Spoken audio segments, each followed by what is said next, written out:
You're listening to Let's Talk Macro. Brought to you by Bandhan Mutual Fund. Hello and welcome to Let's Talk Macro, everybody. We've got the podcast on macroeconomics by Bandhan Mutual Fund here to wrap up your month in macroeconomics. And as always, we're going to be discussing interesting global and domestic macroeconomic topics and events. We've got with us Sreejith Balasubramanian, economist in the fixed income fund management team, without whom we couldn't possibly do this rundown. Hi, Sreejith. Welcome back. How you been doing? Thank you, Ella. I'm good. How's it going for you? All well. I think, we had a little bit of a break. It's festive season in India and a well-deserved break, and now we're back. So to set the context, India has been experiencing a cyclical moderation in nominal growth amidst global challenges like higher US tariffs and heightened uncertainty, right? And while there is optimism on eventual tariff rates, the rural economy has also been a silver lining given good monsoon season rainfall this year. I mean, seriously, it does not seem to end. So in this episode, we discuss the various aspects of rural India, what the data says on monsoon rainfall and crop sowing, and what all this means for inflation and economic growth. We've got to contextualize it within the macroeconomic landscape. So, Sreejith, let's begin with the monsoon. It's been quite a crucial event every year, but this year especially so, right? Could you first give us an idea of the significance of the season for the economy? Sure. So the southwest monsoon season, which runs from June to September, accounts for around 75% of India's annual rainfall. And it coincides with the Kharif crop sowing season, during which, around 85% of the annual rice production occurs. Now, this is important because more than 50% of the area under food grain cultivation in India is still rain-fed. And the monsoon rainfall fills up reservoirs which are used for irrigation. In fact, it even helps maintain adequate soil moisture for the next season, which is the Rabi crop sowing season from October to December. So overall, it plays a very crucial role for agriculture in India, which has, as we know, an 18% share in overall economic output and employs more than 45% of the people. Now, this in turn therefore impacts rural private consumption. And this is, again, apart from its impact on inflation. So, for example, it directly impacts production of rice, which is cultivated mainly during the Kharif season.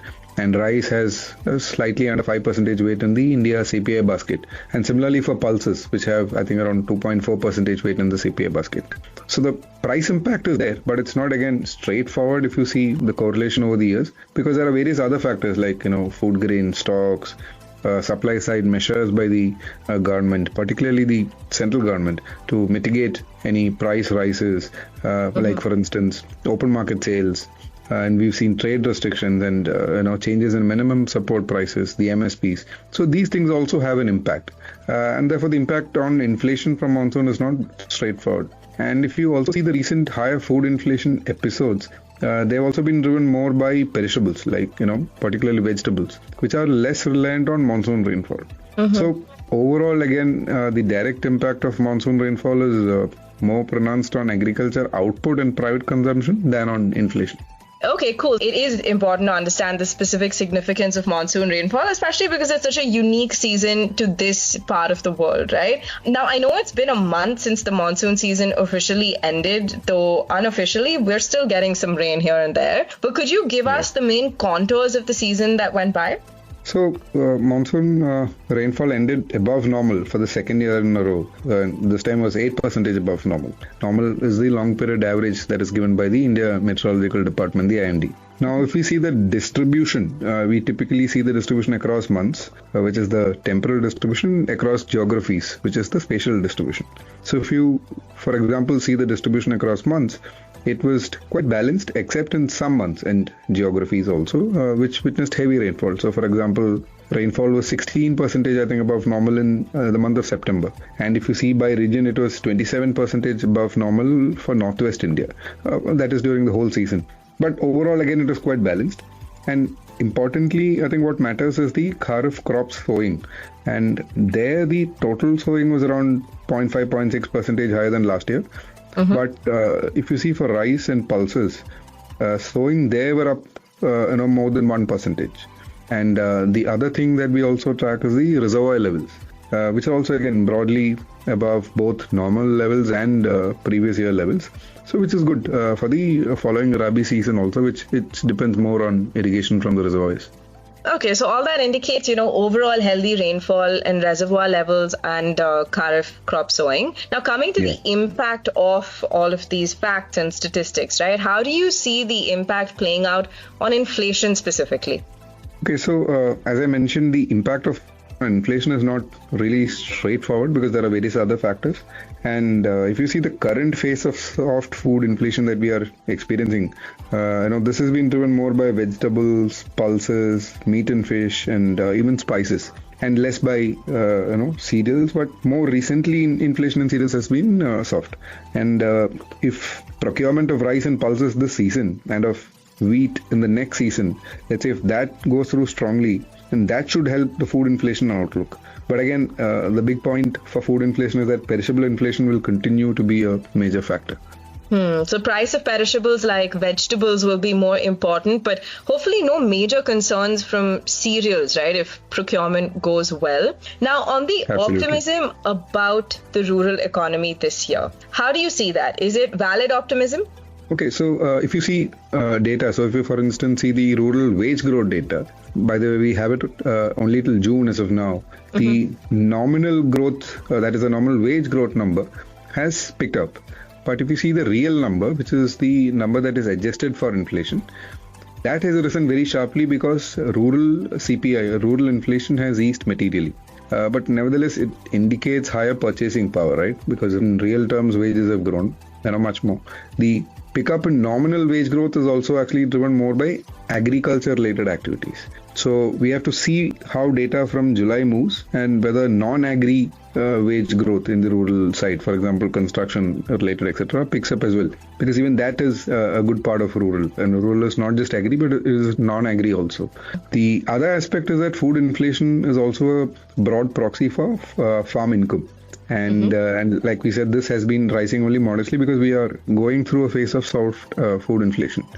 But the other thing to also see is that the year-on-year growth in farm input costs, this is something we measure using wholesale prices of certain components in the WPI.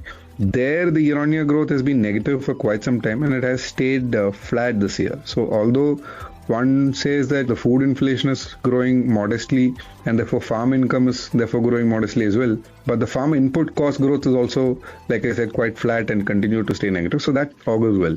And what do concurrent rural economic indicators suggest, Sreejith?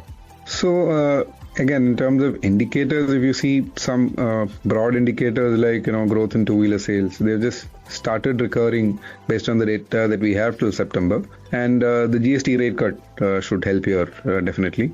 Tractor sales growth has really picked up well in August and September. And that's expected because it's in line with the healthy Kharif season crop sowing.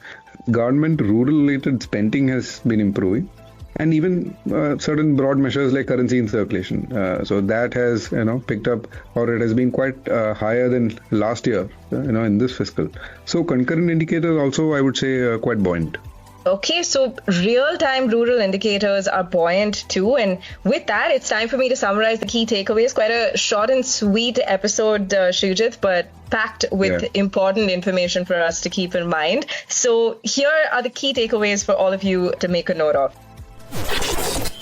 Number one, the southwest monsoon season plays a very important role in India's agriculture through its impact on Kharif season crop sowing and production, reservoir levels, and therefore rural private consumption as well.